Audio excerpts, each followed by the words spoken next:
Wisdom and technical innovation from earlier eras bring humankind new knowledge, and we immediately use it to find new ways to kill each other off.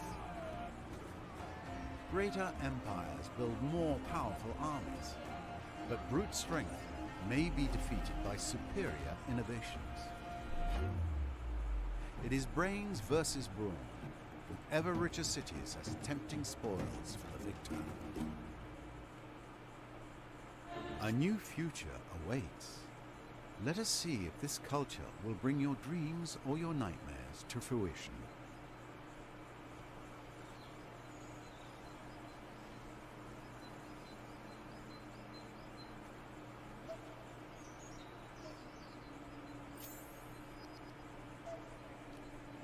Hello everybody, welcome. It is me, RTG, and we are back with some more Humankind. I hope that you guys like the opening cinematic. Well, the game's cinematic. Oh, Queen Lucy has invested in us. Okay. Last time we did a bit of war, and we now have a sir. Still don't remember. Still didn't actually look up the pronunciation of this word, but Ninua. And this is basically Athens. Let's not kid each other, and that's it.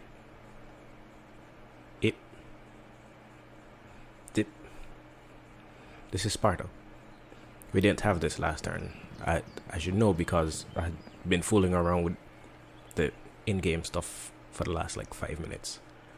So this stretches my code, but not to break your point. These guys tell you that our gratitude is boundless. These guys gave us as a demand.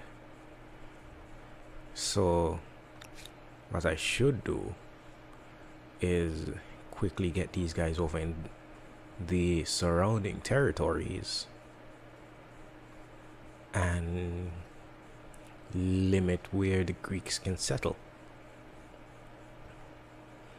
So yeah, we are currently over city cap, but yeah, we are one city over cap, so we effectively only lose 10 influence per turn, which at this point is negligible. Like, if we build basic infrastructure, it's not even the theater. There's this thing, pottery workshops. If we build pottery workshops in each of these 3 cities, we get back the influence loss plus. Okay, so last week, as you would have seen, we fought the Greeks, we beat the Greeks. They were something before the Greeks, but I don't remember. I think Mycenaeans. But I digress. What is it? This, can you? Okay. We now control the roughly half the continent in terms of landmass outside of these 2 independent peoples, this 1 blank space and these 3 blank spaces. But we are somewhat attempting, albeit slowly, to integrate these into our empire. We are going to settle this tiny island just because, have it attached to the capital, and maybe these chunks of territory in the nearish future. Outside of that, we retook control of the religion, and it is spreading like wildfire. The Egyptians, I think that's what you guys... Are you guys still Egyptian?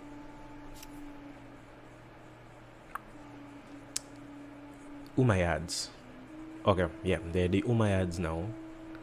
and you guys are Nazca. So we want it. It's somewhat spread in the Nazca territory already. It is fully immersed in the Umayyad territory and spreading, hopefully. So we need to settle these two territories and have our religion starting to impact the other continent. So we have this guy who is heading over, and we have no one up here that is generally close except maybe this guy. So you can start footing it over. This continent at least has some silk, which is 2 industrial makers quarters, which we have little to none built, and 2 strategic resources that are unknown to us but will be useful in the future. These guys are supposed to be, are heading to settle, I believe, this point here. Yeah, fairly well defendable, and it is probably the best yields around. Let's see. You guys, what do you have? Friend, I have a notion which would benefit us both. Yep. Your proposal makes good sense. Less people to fight, the better. And they are immediate neighbors, and we have no real reason to fight them yet. Okay, so as you would have seen, we have advanced into the medieval era, and we are now playing as the Tieno, and we have a military star already, so that's good. The Tieno are a agrarian society, so we now get more era stars, more fame from our agrarian era stars. So more population the better. So we are fully intent on getting swole this era. We're going to spend as much of our time and resources building our population so we can it can help push us further. We have plant lore, which makes population growth a little easier. Golden dream, so the more luxury and strategic resources, the better. So that at least helps to increase the amount of gold we're getting, even though we aren't necessarily gold focused. We have Cyrus's shadow, which is extra city cap and stability on the city or outpost, which makes having high stability easier. And we have Zemi worship, which is +5 food per number of territories in your sphere of influence on all cities. So we have a good number of territories under our sphere of influence. So let's see, Kerma, how much extra food are you getting? Wow. Okay, so 115 from Zemi worship and 17 from plant lore, because we have currently 17 out of 25 pop, and we are losing 174 out from just population consumption. So yeah, we want as many territories under our sphere of influence, and territories cannot be put under our sphere of influence if they aren't claimed. So we are pushing to claim more territory. This is going to be ours in 5 turns, which is our next 5 food, not only on this territory but for our entire empire. So we want to push our fundamental values. No, that's production cost. Slaves. Ooh. Cultural blessing. This is influence on the main plaza or influence on the administrative center. This is +1. This is monoculturalism, is basically a boost to culture if you are expanding. Multiculturalism, though, is the same main plaza and administrative center boost, but instead of being 2 per, it is 10 per, as long as it was belonging to assimilated peoples. I believe having these 4 cities, sorry, count as assimilated people. This one is a assimilated city from an assimilated people, from an independent people. So this definitely, I'm not sure if this one counts because it didn't belong to anyone beforehand, but we can check. Religious rights, we should get this reduction because we do intend to keep our religion. So a 30% reduction in industry is useful because we don't produce much industry to begin with. So this is 300 to enact. Religious tolerance. This is extra faith, which is useful. This is extra influence. Could potentially come back to that. But cultural blessing, They multiculturalism. say alloys are stronger than pure metals. I guess we're going to see how far that metaphor applies to human society. Okay, so that should be a good chunk of influence. Let's see. For instance, a sir. Let's see if that qualifies. It seems like it doesn't. But if we head over to this city, you can see over there on the left, it has plus 10 influence from multiculturalism. So assimilated peoples. Wonder if it makes sense to maybe go with something else, because we should, for all intents and purposes, get these other 2 cities within our empire by one reason or another. Well, I guess we do kind of want to have them. We for some reason can instantly assimilate them. So I guess should assimilate the one on the corner.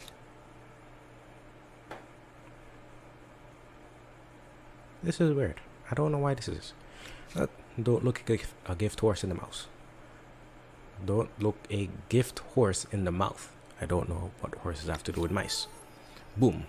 That is already another star. We are now 2 cities over cap and losing 120 influence per turn. It's a good thing. Multiculturalism gives us 10 back. So, tomato. But more cities, more people, bigger we grow, faster we grow.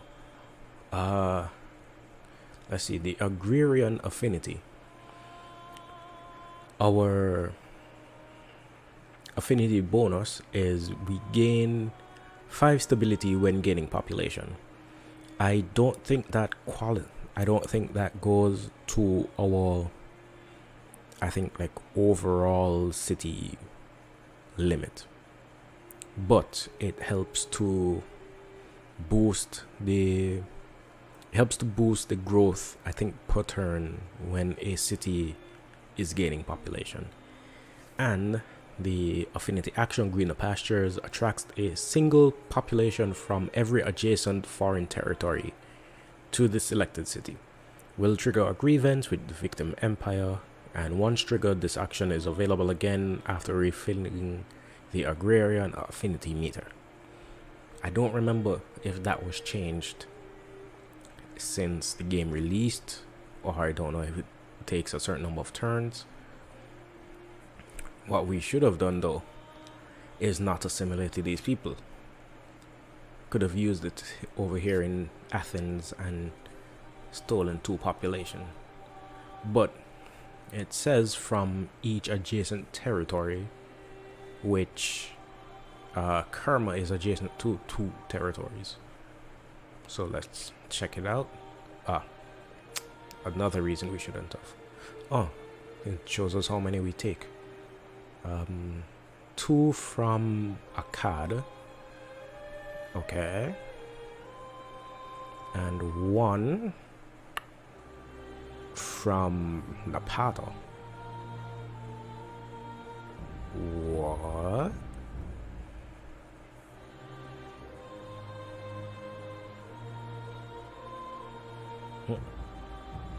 Yeah. A single population from every adjacent foreign territory. We shouldn't be taking territory from Napata. Napata is ours.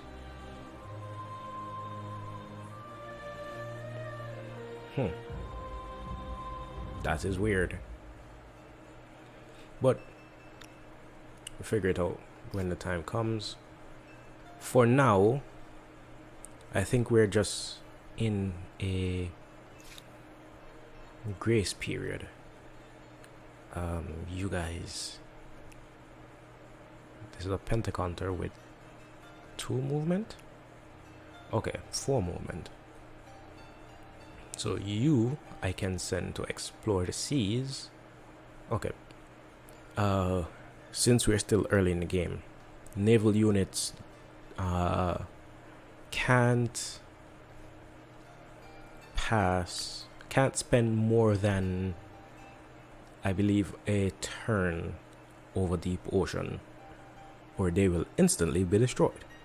So we can pop from ocean water quickly onto coastal water and then back into deep ocean, and that should not cause a issue. Okay, so as the Tieno, we have the Baiti. The Bati. I should know this. I should know the pronunciation of this. But it doesn't exploit any resources. It is neutral. Well, no, it is positive on stability. Because if it was neutral, we would not gain stability at all. So our unique district, our emblematic district, gives us plus 10 stability, and then plus 4 influence on emblematic district. I believe that extends to all emblematic districts in our territory. So each emblematic district gives us influence. It also has a plus 10 influence on settled cities. Settled cities are all cities that have over 90% stability. So we currently are above 100. Well, it says 100, but it really is more than, because it goes, you can only be 100% stable. And as you can see here, we have 100% stability with a 74% surplus. So we have 74% free stability before we start dropping below this 100 mark. So we do have the ability to build quite a bit of things. So we're gonna start off with that. A administrative center relocation, which I don't think applies because you don't have any administrative centers. Okay, horse ranches. So in our bigger cities, like our capital, we should get these knocked out. So 6. Okay, so we should have, I believe, 3 emblematic districts in this city already. You see 2 here. There should be another set of pyramids there. What is this? Well, that is the capital. We have 2 here, 2 here, and I I thought there was one in the south, but apparently there isn't. So we should be getting more than 4. This says 6, but I'm not sure.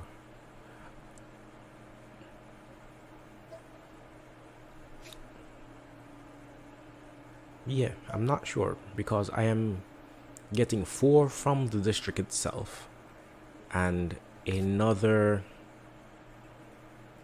2. Oh, I'm getting 2 from the palace, which gives stability which gives influence to adjacent emblematic districts or districts in general. I don't remember, but boom, 1 here, 1 here. These are our highest earning. Those are our highest earning district locations. This should be given 10 and 4, but the 10. Ooh. Why is this giving 15? There's something. Should be something next to it. That is which is why we're getting 15. But I think its other benefits only become applied once it's actually built.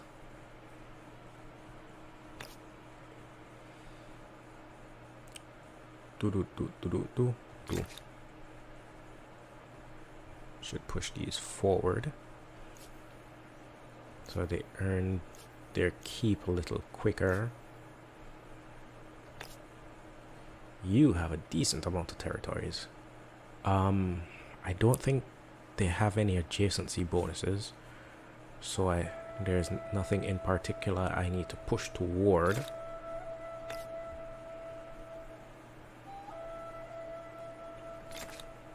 I mean, if these placements are poor, forgive me.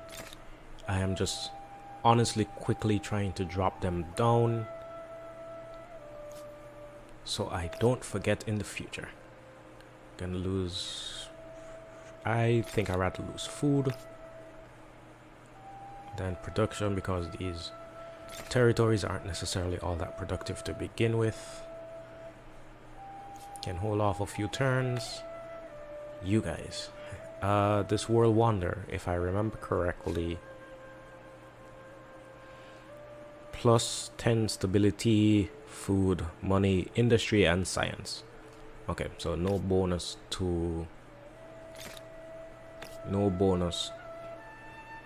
necessarily. All these are negatives. I'll drop it here next to this Duno, which is terribly settled, by the way. These guys did a poor job in deciding where they're going to put their city. Okay, last one here. That's going to finish next turn. We can do this because this is just for influence. We're going to be getting a lot more than that from our unique districts. And we're getting a bunch of population growth, quadriremes, and enterprises. So minus 10% on all resource money. On all resources money cost when buying resources through Not trade. everything worth appreciating was forged by human hands. And we found, well, they have found Mount Kilimanjaro. Why are all these world wonders on the other continents? I think there was another one. Acknowledge. Army lost at sea, which is these guys, which I should be trying to get back onto. Okay, shallower waters. Mount Kilimanjaro found. Okay, so there was this, the ice cap, or the giant glacier, which is on. Okay, no, that is a main player continent. I don't recall seeing any other natural wonders on this continent, though. Wait, we found one natural wonder here, and there has been Mount Kilimanjaro found over here. They really should make natural wonders at least more visible, like on the large scale map. That's one issue I have, because if I didn't know that this was Mount Kilimanjaro, it looks almost exactly the same as this like regular mountain. But I digress. You guys, why are you guys interrupting me? Okay. Land and freedom. Okay, this is dictating land rights. Inherited land allows the ability to claim, attach, and merge territories with money instead of influence. We don't make much money. We do make a decent amount of influence, and we do intend to get more influence. So this terrible pick. Communal land though is plus 10 food per attached territories on all cities. That can be useful, but we don't have enough influence to make a civic decision. In terms of technologies, mounted warfare is 1 turn, but do we need it? Parades is in experience for units, which is a repeatable build, so you can just like pile it on, and eventually you get to the point where you can push units out that are fully leveled. Horsemen, pretty useless at this point. Night raids are a 15% gain, ransack gain. Honestly, not very useful. Pikemen and our hunters are useful though. This is a peasant home guard for feudalism, crop rotation, so more food on all tiles producing food, and the colonial model, which starts with all the infrastructures that are already unlocked from the ancient and classical eras. So all these things that we are currently building that are taking up a lot of time are going to come pre-installed in our cities, which I don't think is very useful at this moment, because we don't plan to. Let's see, it costs 6,000, almost 7,000 influence to create a city from scratch.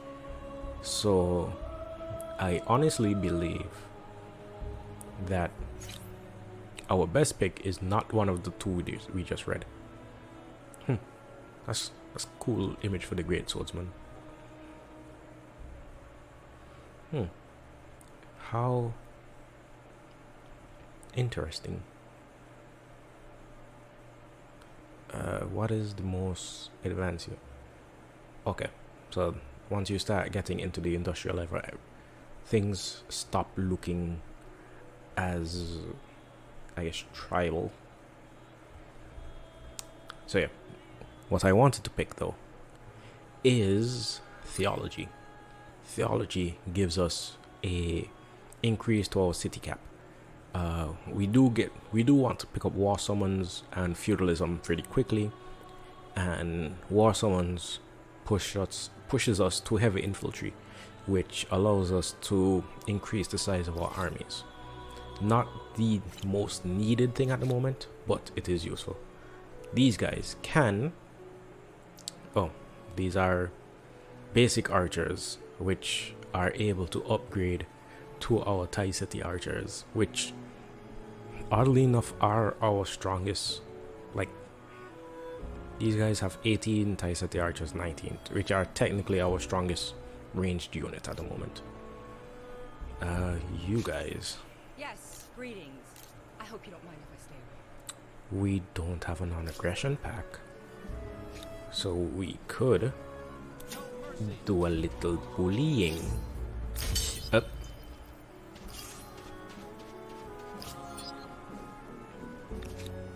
You didn't see that. Nobody saw that. Everything is cool. We did not accidentally retreat from a easy victory. So we are instead going to beat these guys easily. Do our heavy chariots not get charged? You guys. Okay, they do get charged.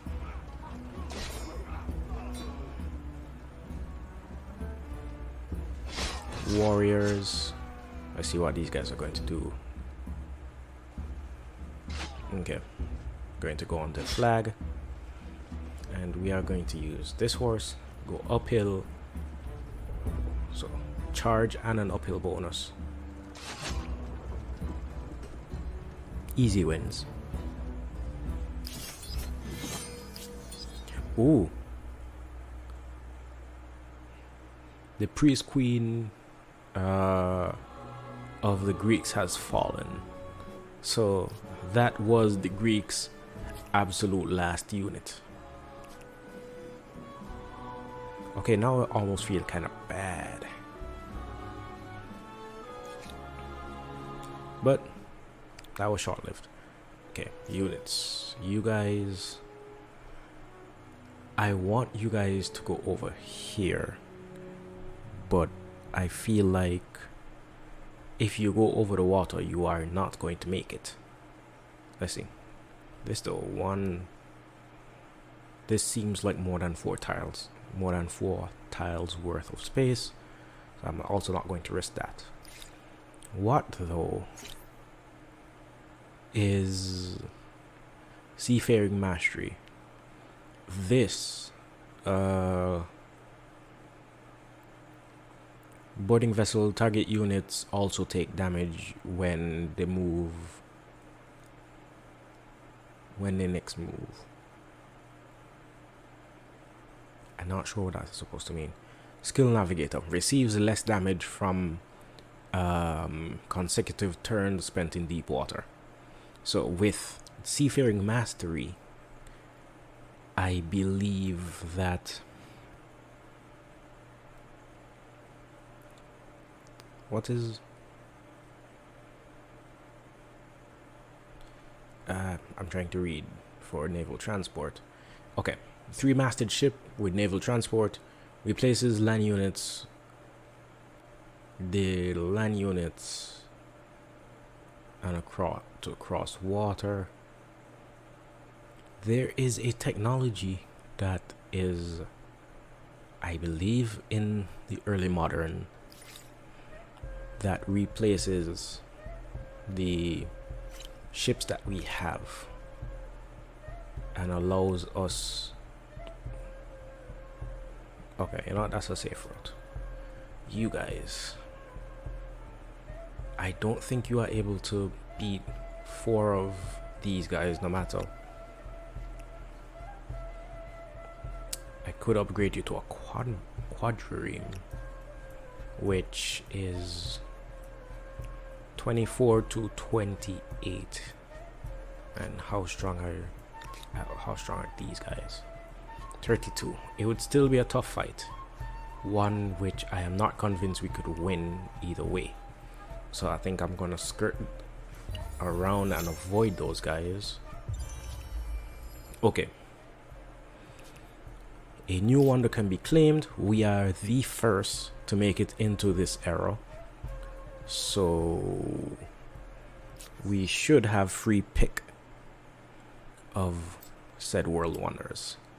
We have Angkor Wat, which is a holy site. We get food per faith, 20 faith, stability, and fame. This kind of goes with what we're doing. We're aiming for faith to expand the religion. We're aiming for food because we're agrarian.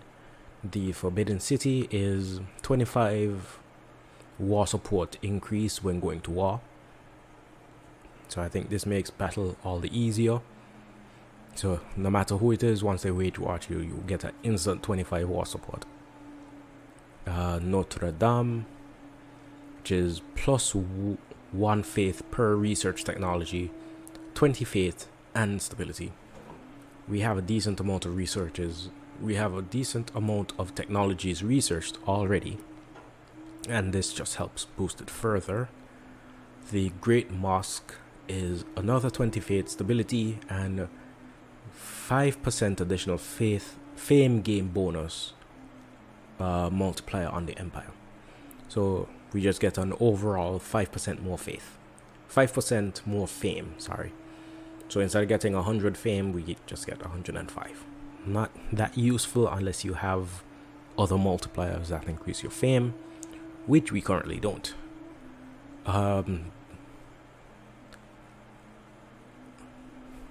There's also Torajai, which I don't know for sure if it is a medieval world wonder. But 20 faith for stability, a 20% turn before conversion by other. It takes 20% more time for our city or outpost to be converted by another person's religion. So it helps us to keep our own religion strong, which isn't necessarily very useful at this point because our capital is the most direct place for enemy religions to reach us, and it currently has everybody in its vicinity following our religion. These guys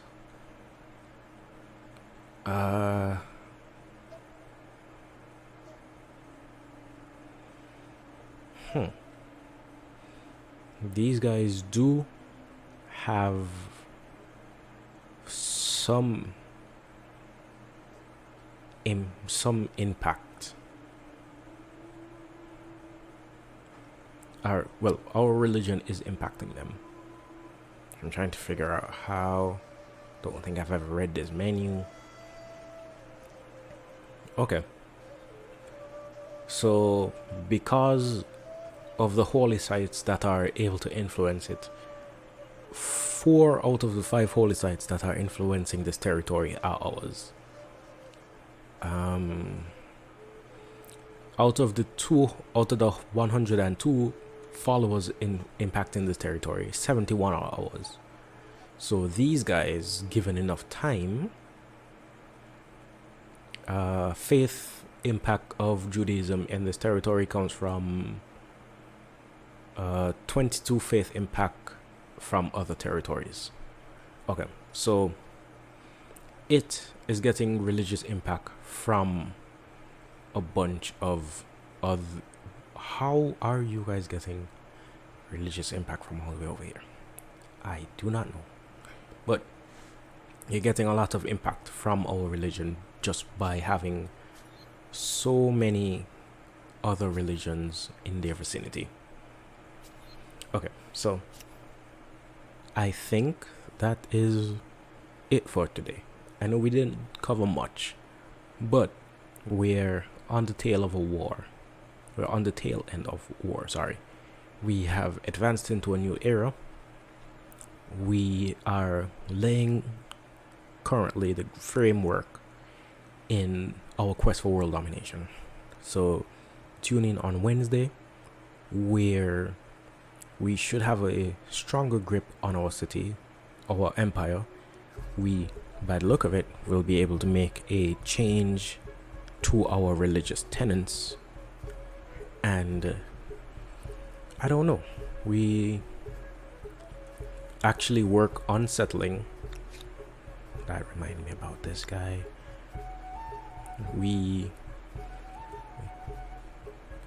So as a extension, I don't really care what this provides as long as it's not terrible. So here, so we continue our expansion into the Great Titan Empire. We work on our religious hold. We may do a bit of war in the near future. I want a vassal. for no reason other than because I can. Sadly, we are at peace with everyone on our continent.